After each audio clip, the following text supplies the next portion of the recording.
Scripture reading for today, the book of Mark, chapter 6, verses 30 to 44. Then the apostles gathered to Jesus and told him all things, both what they had done and what they had taught. And he said to them, "Come aside by yourself to a deserted place and rest a while." For there were many coming and going. They did not even have time to eat. So they departed to a deserted place in the boat by themselves. But the multitude saw them departing, and many knew him and ran there on foot from all the cities. They arrived before them and came together to him. And Jesus, when he came out and saw a great multitude, was moved with compassion for them, because they were like sheep not having a shepherd. So he began to teach them many things. And when the day was now far spent, his disciples came to him and said, "This is a deserted place. Already the hour is late. Send them away, that they may go into the surrounding country and villages and buy themselves bread, for they have nothing to eat." But he answered to them and said, "You give them something to eat." And they said to him, "Shall we go and buy 200 denarii worth of bread and give them something to eat?" But he said to them, "How many loaves do you have? Go and see." Then they found out, they said, 5 and 2 fish. Then he commanded them to all sit down in groups on the green grass. So they sat down in ranks, in hundreds and in 50s. And when he had taken the 5 loaves and the 2 fish, he looked up to heaven, blessed, and broke the loaves, and gave them to the disciples to set before them. And then the 2 fish he divided among them all. So they all ate and were filled, and they took up 12 baskets full of fragments of the fish. Now those who had eaten the loaves of bread were about 5,000 men. May the Lord add his blessing to this reading.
So incredible. Thank you so much. We are so very blessed here at Orangethorpe because of our musical program to have our incredible pianist Casey with us each and every week and all. I wanted to let you know at the board meeting we just recently held, we have decided to properly support our chime choir, and we're going to buy them the tables that they need and the music stands they need and new gloves and things, because we want them to be able to spread out and fully direct us in that music with the chimes. And so we're very excited about that, because that's been quite an exciting part of our church. In fact, we're going to have 3 brand new bell ringers. We may have to expand how many octaves we handle or something with that many bell ringers to do. Also wanted to let you know that a suggestion was brought up that we bring back at least maybe once a month our contemporary song at the beginning of the service.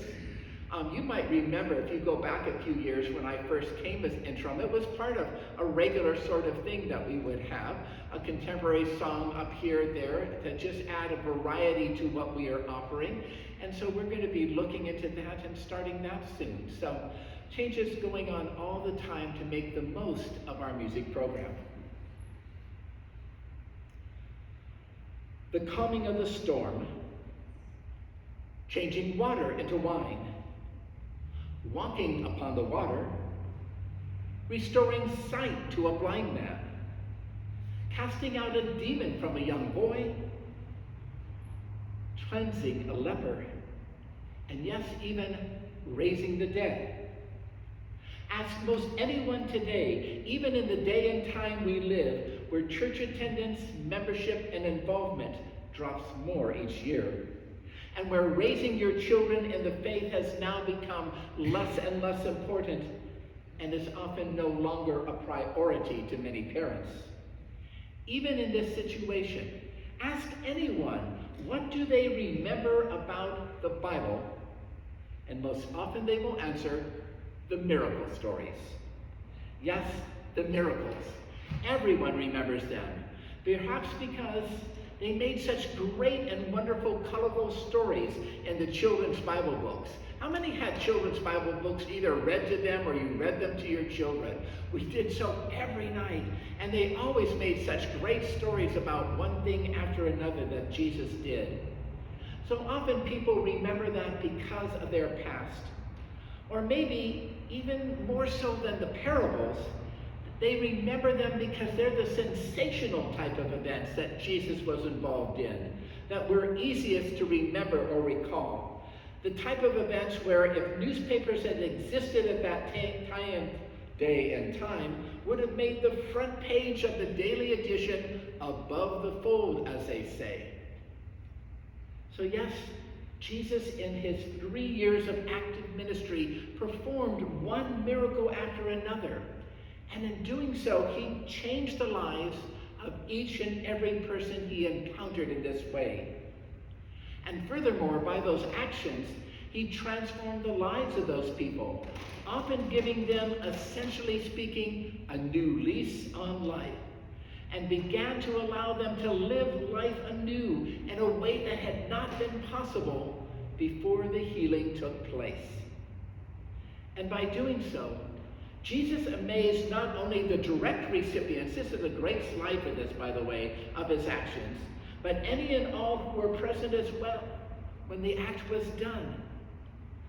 People, witnesses to the event that had just taken place, who could hardly then wait to rush off and tell another and another and another, "You will not believe what I saw. You will not believe what he did this time. You will not believe what I have to share with you." Spreading the news far and wide that Jesus truly was a man of God, a prophet of the Lord. For how else could he do these things? So we know the miracle stories, that he healed the man with the withered hand. He restored the deaf man's hearing and allowed him to be able to speak once again, and stopped a never-ending flow of blood from a woman who had suffered with that condition for years. And that was just a start. As you read the scriptures one page after another, we know that he calmed a massive storm simply with the words, "Peace, be still." We know when prodded to do so by Mary, his mother, that he could change water into wine. And not just any wine, the steward of the feast said it was the best he had ever tasted. And when he encountered a man who was living a pitiful existence because he was possessed not by one but by a legion of demons, he cast them all out, and he allowed the man to live a normal life once more. But as important and memorable as all of those events were, and as important and life-changing as they were to all who were the recipients of his actions, doing so, performing miracles, in other words, doing his God power, shall we say, performing miracles and the impression that they made on other people and the notoriety he gained by them was not his number one priority. It's not what he considered the most important thing to do, the most valuable thing to do.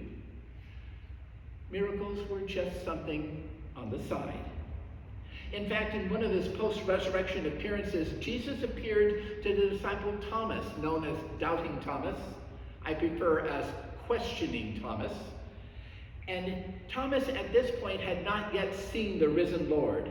And so when he appears to him, Jesus tells him, and you might remember this part of the story, put your fingers here in my hands. Do you remember that part?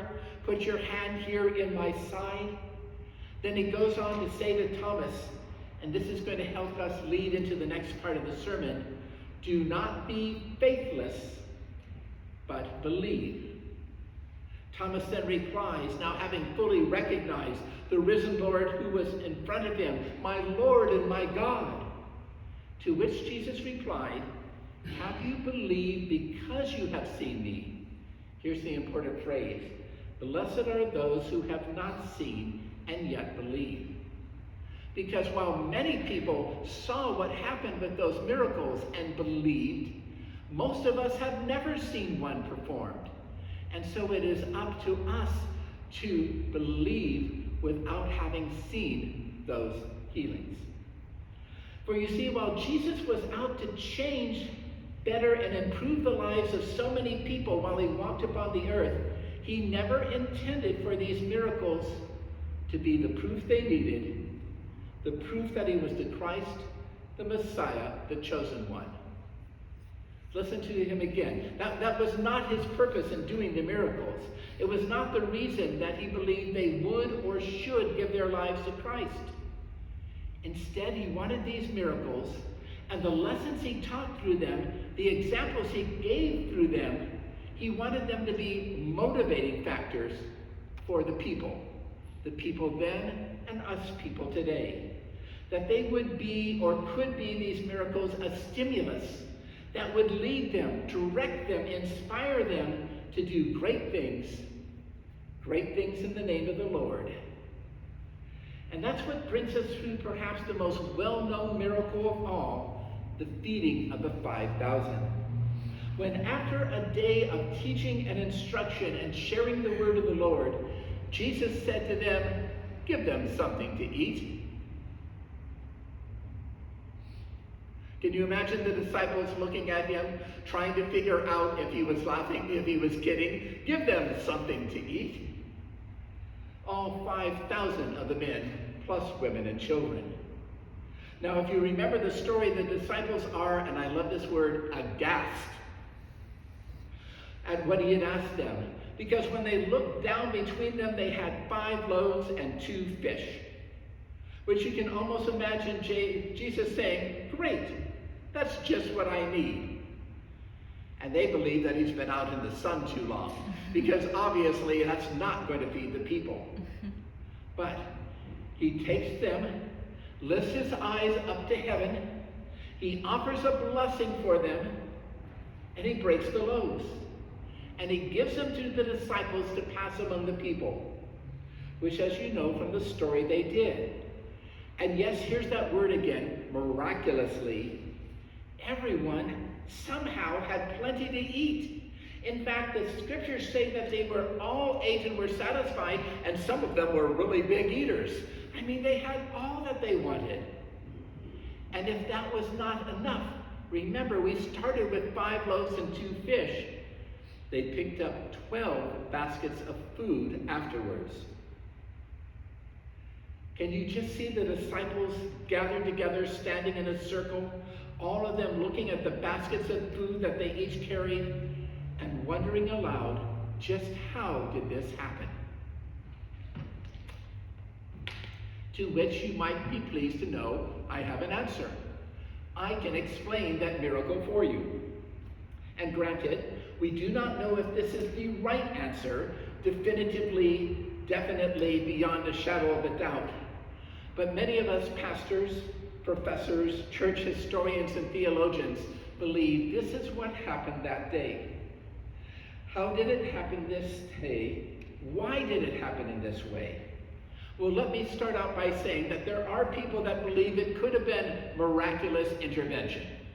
Okay? We know that Jesus changed water into wine, and it wasn't just a little water. Remember, they were huge jars, gallons and gallons with, and he just did the whole batch at one time, so we know he was capable of it.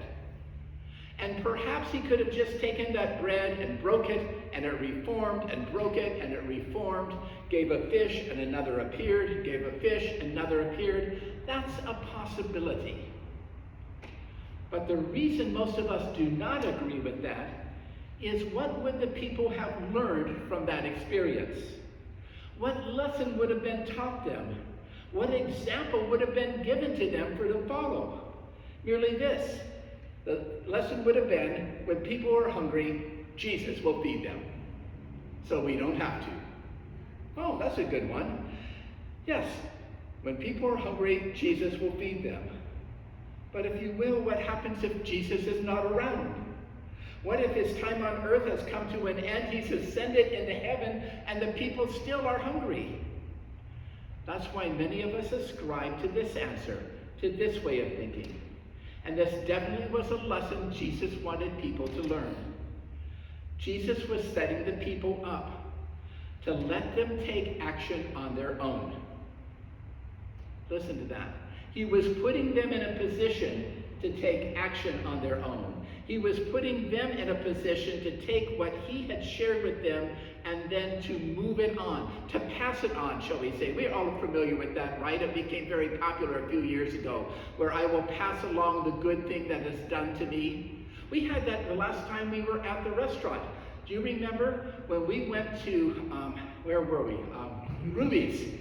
And we were told that someone had donated $700 out of their generosity and blessings, and that our bills were going to be cut in half because of it. Well, pass it on. I take it there. So, Jesus was setting them up to take actions on their own, to see that everyone's needs were met, their stomachs were filled, all would be satisfied, all would receive what they needed. And he demonstrated this and set an example for this, as he was willing to take what he had, no matter what he had. He gave thanks to God for what he had, and then he shared it with others. Isn't this the most perfect side? I just love when I find the right ones I want. Which then led, and here's the answer in my opinion and that of other religious leaders, it then started them doing the same. The people saw that Jesus was willing to share what he had.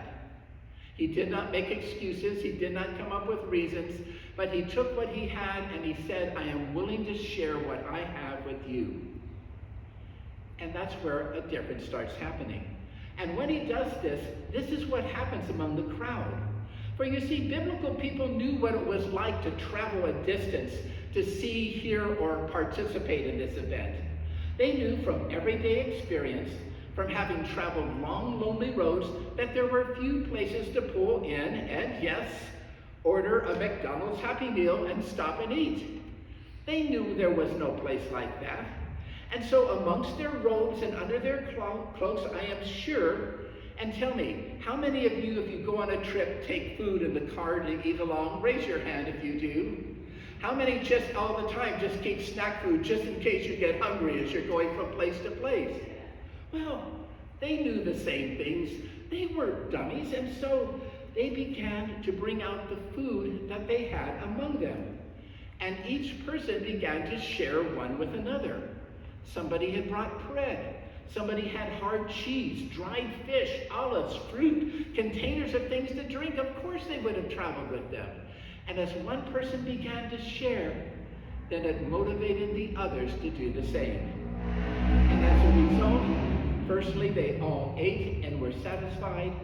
And secondly, and we must learn this too, learn from this experience, that Jesus might not be here to take care of each and every situation where there is a need to be met. And instead, he calls on you, he calls on us to serve on his behalf. Think about that. He's not here. How many people have said, your mother isn't here, pick up after yourself? Do you know that expression there? There is no one there to do this. The staff is paid off. They're on their day off. Do it yourself. So, he gets these people to realize that if there's a need to be met, then they are going to have to do it. So, they move on then, both in the time of biblically speaking and now, with the realization that if your brother or sister is in need, no matter how much or how little you have, it is up to you without apology to see that their need is met, as one person reaches out to help another, in whatever form that might take. And it could be so many different ways that you can reach out, because sometimes it's as simple as the Monday night ministry, but other times there are so many different ways where I have what you need and I am willing to share with that. So tell me, does that mean that this story, the miracle of the feeding of the 5,000, was not a miracle? That a miracle did not take place because Jesus did not wave his magic wand and make it happen? Or was it indeed a miracle because of what happened that changed the understanding and awareness of each and every person there? That suddenly they became aware, suddenly the light turned on, suddenly the veil came off their eyes. That even more than ever, there is something where he can't do it anymore, so I must. And in this case, we saw that each person there learned one of the most important lessons Jesus had to teach, that God will provide for us, but it is up to us to then share what we have with others. God will provide for us, and we will share what we have with others. And when we do so, everyone will eat and be satisfied, and there will be abundance left over to share with others. And the fact that people understood, accepted, and acted on that fact sounds like a miraculous event to me. Because when one person does for another, I believe that's one of the most wonderful, God-oriented things that could possibly happen. And it is a miracle when one person stops and helps another, and we should give thanks for them. Amen.